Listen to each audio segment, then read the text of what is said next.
So obviously the big story right now, as it relates to Calgary and the market overall, taxes, is oil and taxes. Taxes. And there's a few things. We got a few things coming at us right now. And one of the things that was is really interesting, and Steve Phillips came in here a moment ago and was like, Lindsey, I was just listening to this Tony Robbins CD, and he's like, it did the exercise where you have to look around the room and you have to look for anything brown. And you just look around the room and notice everything brown, everything brown. Okay, now close your eyes and now tell me what in the room was green. And people are like, I don't know. And there's a saying of what you focus on expands. And around the room, if you're focused on the stuff that's brown or say the crap in the world, then that's the stuff that you'll notice. But there is some green out there as well, and there are some opportunities out there in the marketplace, depending on what segment of the market you're in. So, as far as buyers go, there's lots of opportunity.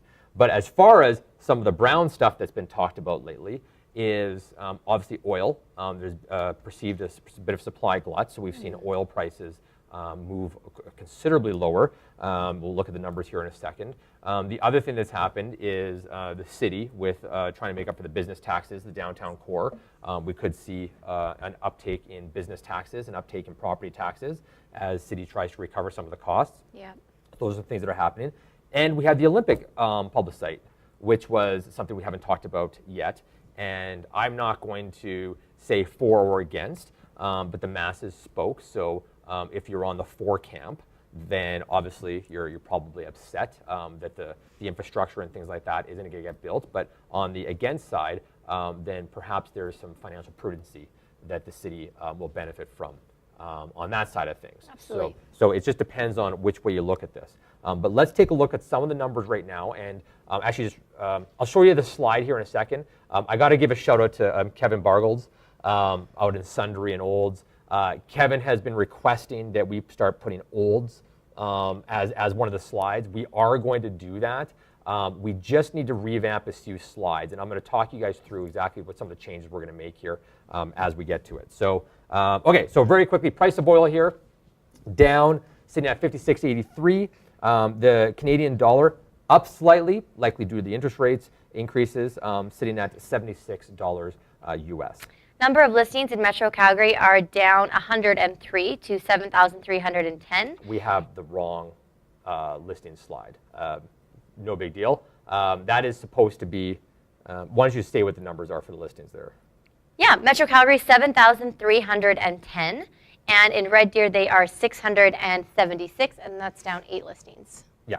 As for Calgary months of inventory, we are sitting at 5.76 months of inventory, 5.21 on single-family homes and condos, improving slightly to 6.42. Obviously, sitting in a buyer's market across all sectors. And although we are watching inventory come down quite a bit, we're also seeing the pace of sales follow down or trending downward accordingly. And this is natural for the seasonal, for this season time.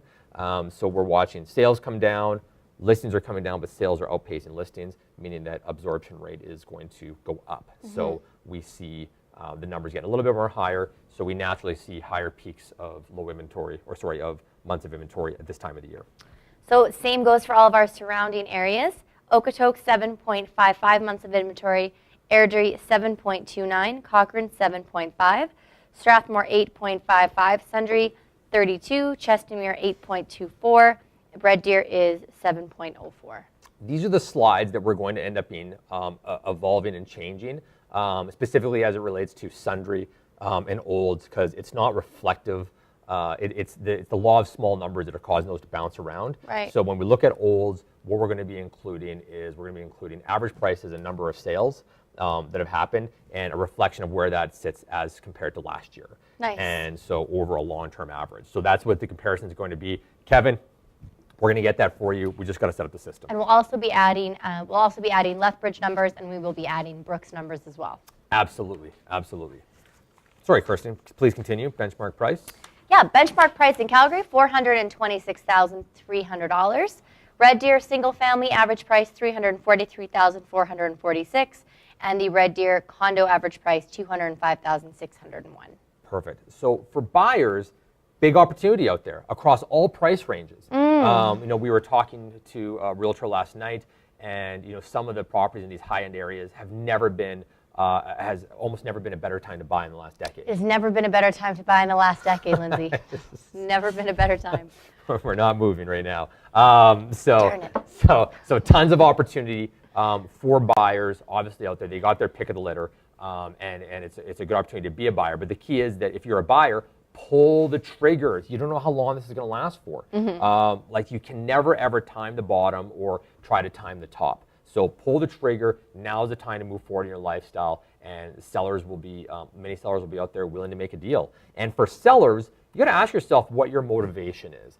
If you're the person that's out there just trying to, float a price out there and see if that perfect buyer is going to come along and grab it, you're in the wrong marketplace for it. You need to assess and say, hey, is this something I actually want to do? In which case you need to reconnect with your realtor and have a very honest conversation about where the market is sitting, because the next home that sells, and I know that there's some marketplaces, there's some areas where you have 25 homes that you're competing with that are like yours, and you have to ensure that the next one that goes is yours. So what have you done to position your home in terms of what it looks like inside, how it shows, and also what the proper price is. So reconnect with your realtor to get very real, otherwise you're going to be sitting for quite a while. Good advice. Yeah. Okay, so let's move on.